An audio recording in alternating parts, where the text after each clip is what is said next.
people don't take enough. That's all. People are confused about what's going on. First of all, taking psychedelics has a certain measure of chicness about it. Well, everybody wants to be chic, and you can get into the club merely by saying you took it. But you don't want to lie like a dog, so the way to get into the club without paying your dues is to take some pissant amount and then run around raving about that. So when we talk about the psychedelic experience, it's not clear we're all talking about the same thing. It's sort of like talking about France, and you have the people who changed planes in the airport and the people who moved there for 30 years and learned the literature and got a job and married the locals. So the way to do psychedelics is, I believe, at higher doses than most people are comfortable with, and rarely, and with great attention to set and setting. The social use of psychedelics in the club scene or at rock and roll concerts and so forth, when I go to those kind of scenes, I just smoke pot.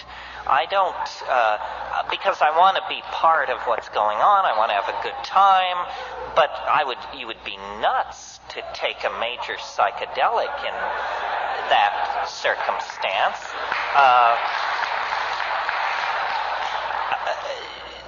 Socially dense environments filled with light and noise are a strategy for coming down. If you took a drug you didn't like, the smartest thing to do would be to jog around the block 10 times and then chop a bunch of wood. Very similar to dancing your ass off, in other words.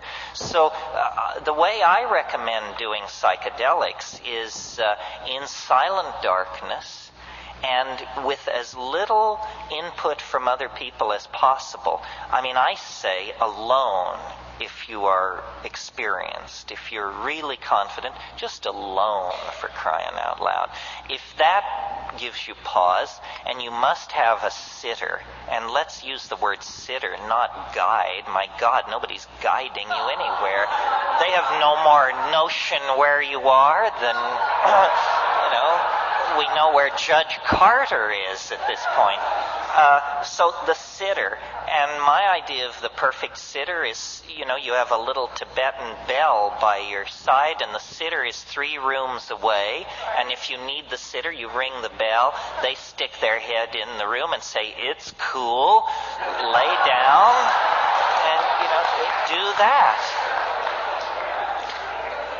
And as long as this question was brought up and so much of the lecture was somewhat high-toned, let me get into this for a minute. There are thousands of altered states. We know them: orgasm, indigestion, 2 cappuccinos. But high-toned, let me get into this for a minute. There are thousands of altered states. We know them: orgasm, indigestion, 2 cappuccinos, where tequila takes you. So endless altered states. And I'm not really interested in them more or less than any of you are. They're part of life. But what I'm interested in as an experimentalist, as a connoisseur of nature, somebody who loves fossils, butterflies, rainforests, that kind of thing, is this family of compounds called the indole hallucinogens. Indoles. And they cause hallucination. And some people say, that I'm a fetishist about this, that who cares, or that there are other things besides hallucination. Yes, I know, maybe, and of course, but the reason I'm so fascinated by hallucinations is because, to my mind, when you're hallucinating, you have an absolutely clear proof that you are not generating this material. It's not funny ideas. It's not racing thoughts. It's not insight into what your boyfriend really meant yesterday. That kind of thing we all can generate by just inspecting our own minds. But a hallucination is to be in the presence of that which previously could not be imagined. And if it previously could not be imagined, then there is no grounds for believing that you generated it out of yourself. I mean, we should each know our own inventory. You know what's in your cupboard. You know what's in your chest of drawers. For God's sake, you ought to know what's in your mind. Well, then if something comes forward and you say, that's not mine, that's not in my inventory, then you have a kind of perfect proof that this is coming from somewhere else. And then the question becomes, where? And we can set off into that. Opinions differ, and nobody has God's truth on it. A reductionist, somebody who didn't like these substances, would say, oh, well, it's just neurological chaos. It's just you've interrupted the normal functioning of good brain chemicals, and evil brain chemicals are now giving a sense of a chaos. Well, that just doesn't cut the mustard. I mean, that kind of stuff may work if you're talking to the troops, but not if you're talking to anybody who's ever been there. I know what a neurological chaos would look like. It would look like bright lights, moving patterns, colored this, something that. It would not be ruins, landscapes, machines, paintings, works of art, building plans, weapons, bits of manufactured technological detritus. These things are too coherent. They're objects in some kind of superstructure of the mind. And for me, this was the revelation. I didn't get into this business by being an airhead or a screwball. My attitude was always, if it's real, it can take the pressure. You don't have to pussyfoot around the real thing. If they're telling you, oh, you must lower your voice and avert your gaze or this and that, then you're probably in the presence of crap. Because the real thing is real. It doesn't demand that you adjust your opinion to suit it. It's real. That means it is preeminent. That means it sets the agenda. And I studied yoga. I wandered around in the East. I was fast shuffled by beady-eyed little men in dhotis. I know the whole spiritual supermarket and rigmarole. And I find nothing there to interest me on the level of, 5 grams of psilocybin mushrooms in silent darkness. I mean, that's where the pedal meets the metal. That's where the rubber meets the road. And the inspiration for me to get up and talk to an audience like this simply comes from the fact that I cannot believe that this could be kept under wraps the way it has. I mean, I kidded with you earlier that they would make sex illegal if they could. Well, they can't, so it isn't.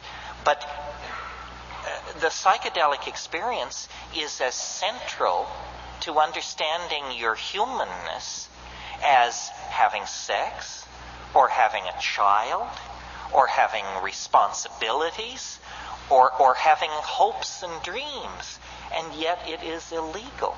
We are somehow told we are infantilized. We're told, you can wander around within the sanctioned playpen of ordinary consciousness, and we have some intoxicants over here. If you want to mess yourself up, we've got some scotch here and some tobacco and red meat and some sugar and a little TV and so forth and so on. But these boundary dissolving hallucinogens that give you a sense of unity with your fellow man and nature are somehow forbidden. This is an outrage. It's a sign of cultural immaturity, and the fact that we tolerate it is a sign that we are living in a society as oppressed as any society in the past.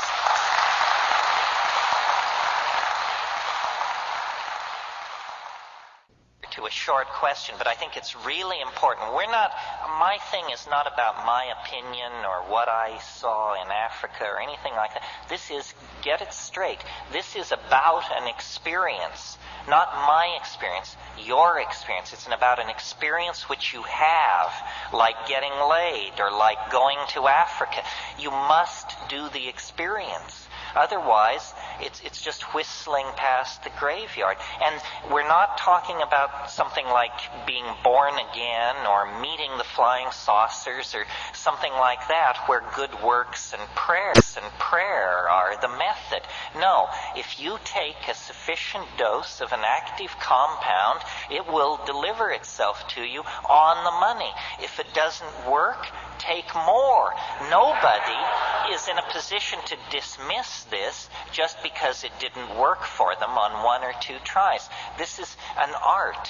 It's an art. It's something you coax into existence. I mean, you have to learn to make love. You have to learn to speak English. Anything worth doing is an art that is acquired. This is part of our birthright, perhaps the most important part of our birthright. These substances will deliver. It is the confoundment of psychology and science generally. And that's why it's so touchy for cultural institutions. But you are not a cultural institution. You are a free and independent human being. And these things have your name written on them in big gold letters. Yes, here.